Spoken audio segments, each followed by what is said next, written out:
O Império Romano no século IV d.C.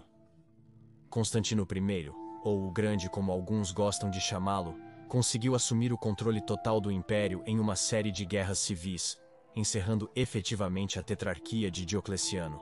Em 324, Constantino destruiu todos os seus oponentes, sendo Licínio o último, e tornou-se o único governante do Império Romano, revertendo assim o sistema de governo para antes das reformas de Diocleciano. Era novamente um imperador para um império. Mas isso não ficaria assim por muito tempo. Em 337, Constantino morreu aos 65 anos, e seus 3 filhos restantes herdariam o império. Mas o que aconteceu a seguir provavelmente teria feito o bom e velho Constantino se revirar no túmulo.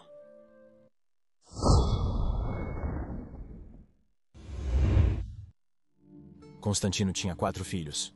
Um filho, o mais velho, chamado Crispus, nasceu em 300 d.C., e ele era filho de Constantino e Minervina, uma mulher sobre a qual se sabe pouco. Ela era a primeira esposa, ou talvez também a concubina de Constantino. O status do relacionamento deles não é totalmente conhecido, mas Constantino mais tarde se casou com Fausta, filha de Maximiano e irmã de Maxêncio. Eles tiveram 3 filhos e 2 filhas. Helena, futura esposa do imperador Julian, nasceu em algum momento antes de 326. Constantina nasceu em 307. Constantino II nasceu em 316. Constâncio II nasceu em 317. E Constans nasceu em 323. Então, se você tivesse tirado uma foto dos filhos de Constantino em 324, haveria 2 filhas, Constantina e Helena, e 4 filhos: Crispus, Constantino II, Constâncio II e Constans. Mas é claro, não ficaria assim. O primeiro a ir foi Crispus, o filho mais velho de Constantino. Até hoje, não sabemos exatamente por que Constantino ordenou a execução de seu filho, e não apenas de seu filho, mas também de sua esposa Fausta. Pessoalmente, acho que deveria ter sido um sinal de alerta bastante forte para Fausta, que Constantino não só forçou seu pai Maximiano a cometer suicídio, mas também matou seu irmão Maxêncio.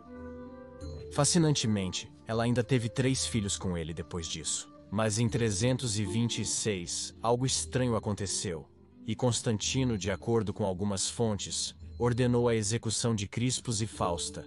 Alguns pensam que Crispus pode ter tido um caso com Fausta, o que deixou Constantino realmente irritado, e nunca foi uma boa ideia irritar Constantino.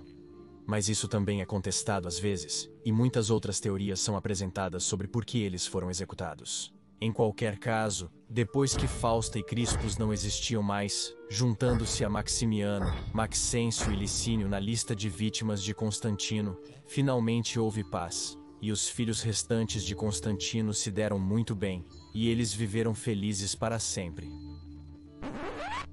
Claro, eles queriam se matar, mas enquanto seu pai Constantino ainda vivia, havia paz. Constantino era a força unificadora do império, como tão frequentemente com um governante forte e poderoso no Império Romano. O império era mantido unido por aquela única pessoa, e assim que a pessoa morria, as lutas de poder dinásticas começavam imediatamente. Vimos isso acontecer inúmeras vezes na história do Império Romano, e realmente desejamos que desta vez tivesse sido diferente, mas não foi. Quando Constantino morreu em 337, o Império Romano foi dividido mais uma vez, como havia sido apenas algumas décadas antes durante o tempo da tetrarquia.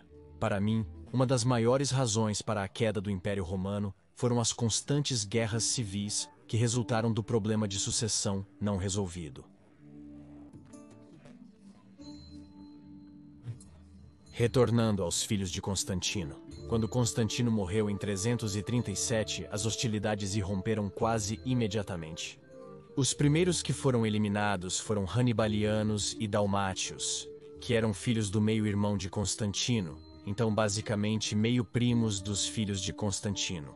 Pelo menos em um ponto, os filhos de Constantino concordaram, ou seja, matar basicamente todo mundo. Na família constantiniana, quem poderia se tornar uma ameaça ao seu governo, e assim Dalmátios e Hanibalianos e suas famílias foram brutalmente assassinados. E então eles dividiram o Império Romano entre si.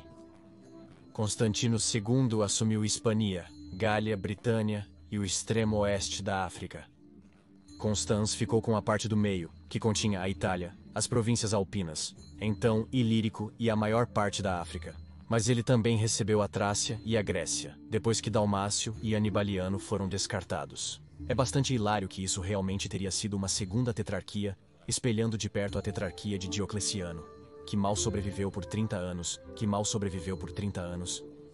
Constantino, de todas as pessoas, deveria ter previsto que tal construção talvez não fosse muito estável, mas ele esperava que os laços familiares fossem mais fortes do que as diferenças, o que é novamente bastante irônico vindo dele. Em qualquer caso, Constâncio II ficou com a parte oriental, contendo Egito, Levante e Anatólia, com Constantinopla, a ainda recente nova capital do Império Romano. Mas então os problemas já começaram. Constantino II estava bastante ciumento que Constança havia recebido territórios tão grandes depois que eles haviam assassinado seus primos. Constans de fato tinha o maior território, contendo todo o antigo coração do Império Romano e cidades muito prestigiosas, Roma em si, é claro, mas também Cartago, e portanto, os embarques de grãos. Mas Constantino II era o filho mais velho sobrevivente de Constantino. Crispus é claro que não existia mais, e de fato Constantino II era 7 anos mais velho que Constans. Constantio II, por sua vez, também não estava em bons termos com nenhum deles, porque ele era um apoiador da interpretação ariana do cristianismo, enquanto Constans e Constantino II eram apoiadores do cristianismo niceno. Mas eles, por sua vez, estavam brigando por territórios, portanto, sua fé compartilhada não significava muito. Deve ficar bastante claro, é claro, que todos os filhos de Constantino eram cristãos fervorosos. Constantino garantiu que eles receberiam uma educação cristã completa, ou doutrinação, dependendo de como você vê, e assim eles foram influenciados desde a infância. Então este triunvirato, como era agora, era muito frágil desde o início. A disputa entre Constantino II e Constans se intensificou, e Constantino II exigiu à África como compensação por Constans ter recebido mais território do que ele, sendo ele o filho mais velho. E por favor, considere apoiar este canal via Patreon ou associação no YouTube, porque eu realmente preciso da sua ajuda, para poder continuar este trabalho sobre a história romana tardia sem o seu apoio. Eu não sei por quanto tempo mais posso continuar este canal, porque como você pode imaginar, o algoritmo do YouTube não impulsiona exatamente um tópico de nicho como a história romana tardia. Muito obrigado. Constantino II recusou-se a renunciar à tutela sobre Constans quando Constans atingiu a maioridade, e então as verdadeiras hostilidades eclodiram. Prontamente, no bom e velho estilo constantiniano, Constantino II invadiu a Itália em 340, espelhando a guerra de seu pai contra Maxêncio, apenas 28 anos antes. Enquanto Constantino II invadia a Itália, Constans estava em campanha na Dácia, que seu pai havia restaurado como província, pelo menos em certa medida, mas até que ponto é realmente desconhecido até hoje. Fascinantemente, Constans nem mesmo teve que enfrentar Constantino II pessoalmente, porque seus generais fariam isso por ele. Constantino II estava sitiando Aquileia quando foi morto em uma emboscada por Constans. Generais. E assim, o filho mais novo de Constantino, Constans, naquela época com apenas 17 anos, recebeu todos os territórios ocidentais do Império Romano em 340 d.C., controlando assim uma enorme parte do Império Romano, uma parte muito maior do que a única outra filho restante de Constantino, Constantio II. E assim, um filho de Constantino possivelmente foi morto pelo próprio pai, o outro por ordens do próprio irmão, e então você já pode imaginar que as últimas duas filhos restantes de Constantino não teriam muitas chances de permanecer em paz. Isso não era exatamente uma característica da dinastia constantiniana. E a guerra quase certamente teria eclodido entre os dois. Como mencionei antes, Constans era um apoiador do credo niceno, enquanto Constantio II favorecia o arianismo. E assim, as tensões entre os dois continuavam crescendo. Mas em 350, 10 anos após o assassinato de Constantino II, Constans, agora com 27 anos, e Constantio II, com 33 anos, algo bastante inesperado aconteceu. E, portanto, a guerra não estourou entre os dois. Mas Constans cometeu alguns erros bastante graves no manejo do império. De acordo com Zósimos, Constans desenvolveu alguns traços de caráter ruins e ganhou uma reputação por crueldade e má administração. Se isso é realmente verdade, provavelmente nunca saberemos, porque Zósimos era um cronista de história pagã do final do século V e início do século VI, e ele absolutamente não gostava da dinastia constantiniana, porque nunca perdoou eles por abandonarem a antiga religião pagã. E então não sabemos se o que Zósimos escreveu é realmente verdade, ou se tem um núcleo de verdade, ou se foi completamente inventado para fazer Constans parecer ruim. De qualquer forma, Constans deve ter feito algo errado, ou pelo menos deve ter interpretado mal a situação, porque as legiões do Oeste estavam se rebelando contra ele em 350. Um general das legiões chamado Magnentius se declarou imperador em Augusto Dunum em 350, e Constans perdeu o apoio de basicamente todas as tropas ocidentais. Então, ele teve que fugir para preservar sua vida. Ele tentou fugir para a Hispania, e de acordo com Gibbon, ele foi encurralado nas montanhas orientais dos Pirineus pelas tropas de Magnentius. Ele buscou refúgio em um templo, curiosamente, um templo e não uma igreja. E foi lá que provavelmente foi assassinado pelos soldados de Magnentius. E assim, em 350 d.C., Constantino II era o último filho sobrevivente de Constantino. Em questão de apenas 13 anos após a morte de seu pai, apenas um filho havia restado. Mas Constantino II provou ser na verdade um comandante muito capaz no campo de batalha. Ele derrotou o usurpador Magnentius em 2 batalhas, em 351 e 353 Magnentius, cometendo suicídio pouco depois, percebendo o quão desesperadora sua situação havia se tornado. Em 351 ele elevou Constantius Gallus, o irmão mais velho de Julian, filho de Julius Constantius, meio-irmão de Constantine, ao posto de César. Claro, Constantius II havia matado Julius Constantius à moda antiga, mas ele deixou as 2 crianças, Julian e Gallus, viverem. Mas em 354 ele mandou executar Gallus após receber relatórios sobre sua natureza corrupta e violenta.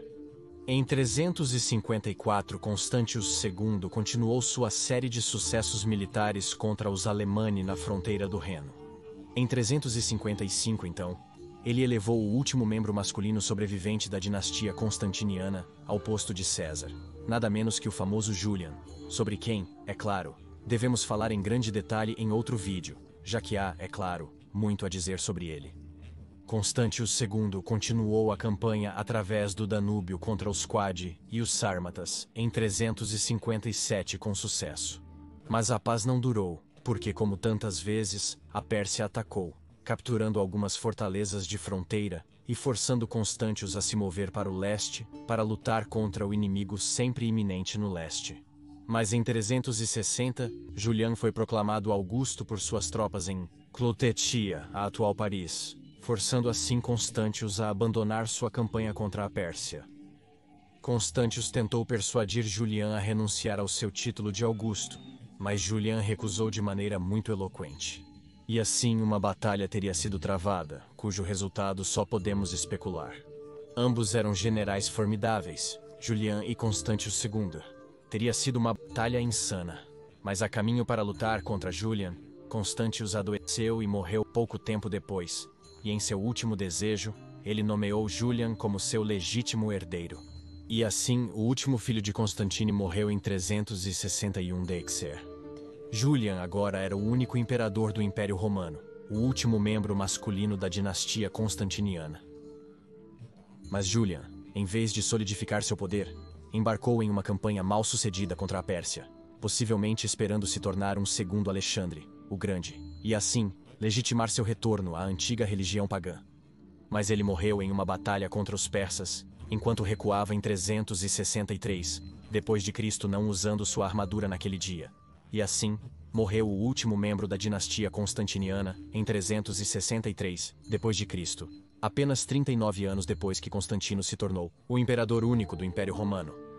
Desde o início do reinado de Constantius I, pai de Constantino, até o fim do reinado de Julian, 70 anos se passaram, e como tantas vezes, isso desestabilizou grandemente o Império Romano. Em vez de unir e solidificar, o Império foi ainda mais dividido. O problema de sucessão que assolava o Império Romano ainda não estava resolvido. E esta segunda tetrarquia foi de fato muito efêmera. provando que o Império Romano era uma construção instável, nem estável quando governado por vários imperadores, nem estável quando governado por um único imperador. Problemas de sucessão dinástica e as consequentes guerras civis eram prática comum, e por isso é muito triste que a dinastia constantiniana, que poderia ter dado ao Império Romano um século de paz, tenha revertido aos tempos pré-tetrárquicos com suas constantes guerras civis. Foi apenas sorte que as grandes migrações ainda não haviam começado, porque se tivessem, o Império Romano estaria muito mal preparado para enfrentar o avanço. E assim, a história dos filhos de Constantino é uma típica história romana, uma história de ganância, traição e tragédia, e tenho certeza de que Constantino estaria se revirando em seu túmulo se visse o quão rapidamente tudo o que ele havia estabelecido se desmoronou. E por favor, curta e se inscreva para que você não perca nenhum vídeo futuro sobre a fascinante era do final do Império Romano. E por favor, considere apoiar meu trabalho no Patreon ou através de uma associação no YouTube, porque a sustentabilidade a longo prazo deste canal realmente depende do seu apoio. E eu gostaria especialmente de agradecer ao nosso novo apoiador Augustus, Optimus Imperator Justinianus. Adoro absolutamente o nome, por apoiar o canal de uma maneira tão generosa. Obrigado, Justinianus, pelo seu gentil apoio. É graças aos incríveis Patreons e membros do YouTube deste canal que posso continuar fazendo vídeos sobre o final do Império Romano. Eu realmente quero agradecer a cada um que está apoiando este canal de qualquer forma. E se você quiser aprender mais sobre por que alguém poderia argumentar que Constantino talvez não fosse tão grande assim, você pode assistir ao vídeo no canto superior direito. Mas se você quiser aprender mais sobre a intolerância religiosa que Constantino colocou em movimento, você pode assistir ao outro vídeo no canto inferior direito. Agradeço de novo aos amigos da história romana. Gratias tibiago e benevalete.